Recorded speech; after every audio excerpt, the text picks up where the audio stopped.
everybody to the healing word, poetry and connection.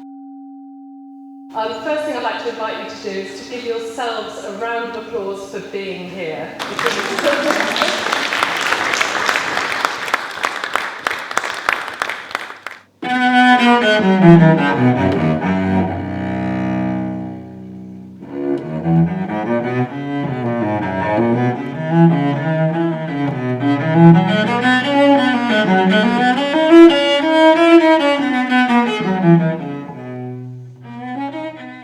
So, for me, poetry makes me feel alive, and it's become a theme of my life and work. And I was thinking, what is it about poetry?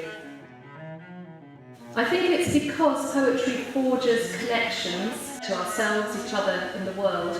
I think it's also the art form that, for me, connects most strongly with the human spirit and the journey of the soul.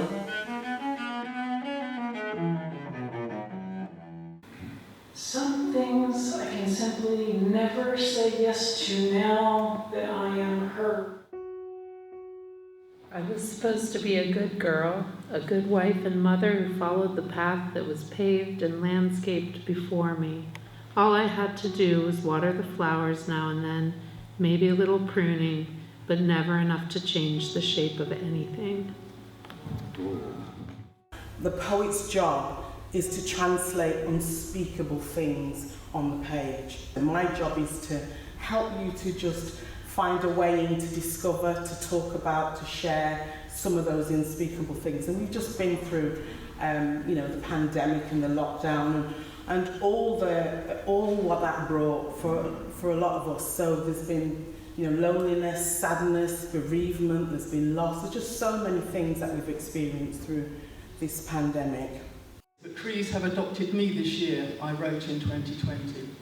Those apple trees, no man's orchard up for adoption, their shapes, their twists, their understanding, gnarled arms offering an embrace, enclosing me, circling my waist, lifting me to bury me in their blossom, my sanctuary, fragrant oblivion. Wise words, where have they come from for me? They've come from those conversations with friends and friendship, and just the sort of deep richness of the space of conversation in friendship. Last night, 9 of us, with a common concern for words and well-being, poetry and connection, had a meal together. And it was, for me, after all these years and all these Zooms, like a warm bath. It was like the sun breaking through. It was the prick of tears behind the eyes. It was an old rose that I thought was past it, suddenly coming into bloom. Suppose the flowers clogged the logging roads. Suppose the oil inside the wells foreclosed, the world's lungs weren't on fire. Suppose the trucks were stuck. Or let's get rid of those, impose a status on the worms, a temple to the toads, worship the bees and bicycles, and grope for bouts of light where nothing grows. There is a reason why totalitarian regimes silence and incarcerate and murder poets, because poetry is the most distilled, power-packed version of words you can find.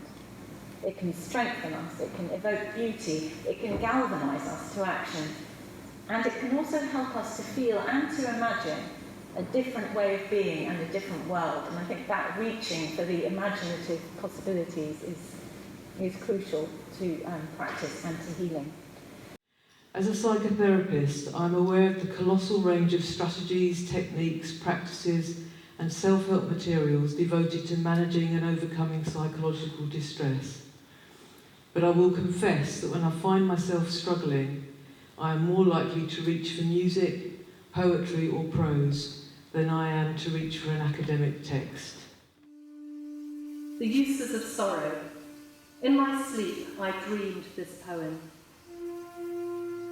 Someone I loved once gave me a box full of darkness. It took me years to understand that this too was a gift. Jung says the greater the contrast, the greater the potential. Great energy only comes from a correspondingly great tension of opposites. If a union is to take place between opposites like spirit and matter, conscious and unconscious, bright and dark, and so on, it will happen in a third thing, which represents not a compromise, but something new, for which we might immediately, in the context of today, think a poem.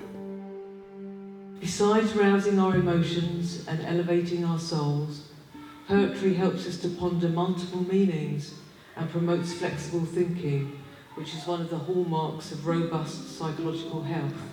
Through our life's journey, we should see poems as our helpers and our mentors, and poets as our helpers and mentors, but also the poet within ourselves as our own helper and mentor. I, though so unworthy, was how I felt in Sunday school, at church, at home, in bed, inside my head, till someone said, "I'm okay, you're okay," and you can see who said it. I laughed for joy, for love, for grace, for lasting liberty. Poetry, literature for therapeutic processes. It's a way of facilitating psychological growth and healing, as Peter has mentioned.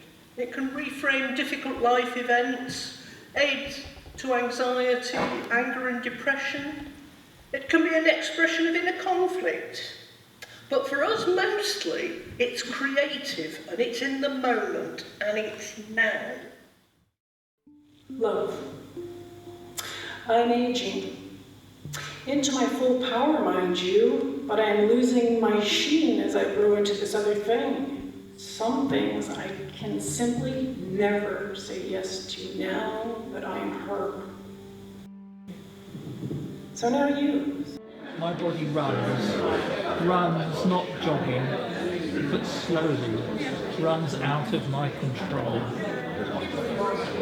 The pains, the twinges here and there, the legs that sometimes refuse to land exactly where I would want, the arms that brushes a teacup sending it flying, the aged body.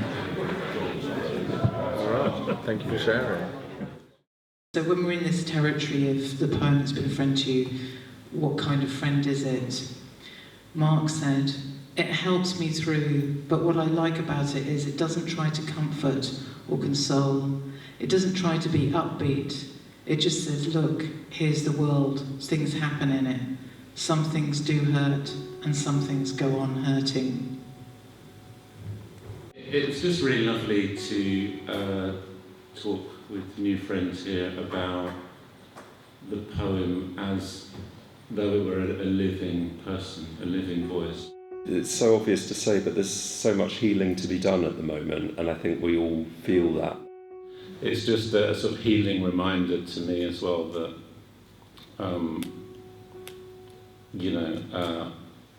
all I need to do is show up with a few poems and some simple prompts, a human heart, and a desire to hold the space for people to do what they want to do. The power and creativity of this group continues to astound, delight and soothe, allowing me to find a deeper meaning and beauty in the complexity of our collective struggles.